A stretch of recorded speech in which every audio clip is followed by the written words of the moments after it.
মার্কিন president Donald ট্রাম্পের সঙ্গে তীব্র বাদানুবাদে জড়িয়ে বিশ্বের শীর্ষ ধনী ইলন মাস্কের ইলেকট্রিক গাড়ি নির্মাতা প্রতিষ্ঠান টেসলার শেয়ারে ভয়াবহ ধস নেমেছে।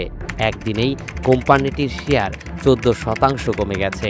ফলে বৃহস্পতিবার বাজার মূল্য থেকে প্রায় $150 বিলিয়ন, যা বাংলাদেশি মুদ্রায় প্রায় 15 লাখ কোটি টাকা হারিয়েছে টেসলা। এর আগে মাস্কের সংস্থাগুলোর সঙ্গে সরকারি চুক্তি বাতিল করার হুমকি দিয়েছিল ট্রাম্প, যার মধ্যে রকেট সংস্থা স্পেস এক্সও রয়েছে। এই সংস্থাটির সঙ্গে সরকারের কয়েক বিলিয়ন ডলারের চুক্তি রয়েছে। ট্রাম্পের হুমকির জবাবে মাস্ক পাল্টা বলেছেন, গো অ্যাহেড, মেক মাই ডে। দুই প্রভাবশালী ব্যক্তির সম্পর্কে এই আকস্মিক পরিবর্তন সামাজিক যোগাযোগ মাধ্যমে সরাসরি দেখা গেছে, যা নীতিগত মতবিরোধ থেকে দ্রুত ব্যক্তিগত আক্রমণে পরিণত হয়। ওয়েডবুশ সিকিউরিটিজের বিশ্লেষক ড্যান আইভস এই ঘটনাকে আশ্চর্যজনক ও বাজারের জন্য একটি ধাক্কা বলে অভিহিত করেছেন।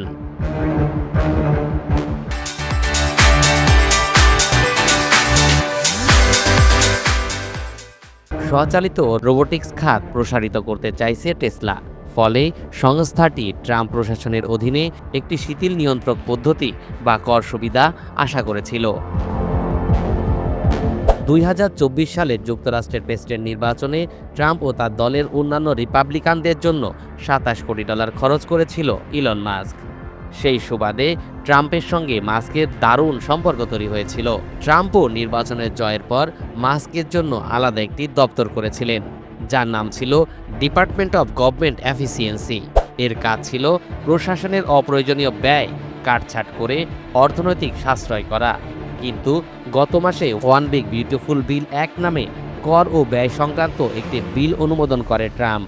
সেই বিল নিয়ে ট্রাম্পের সঙ্গে মাস্কের মতবিরোধ প্রকাশ্যে চলে আসে। এরপরই ডিওজি থেকে পদত্যাগ করেন ইলন মাস্ক। তরিকুল ইসলাম, এনটিভি অনলাইন।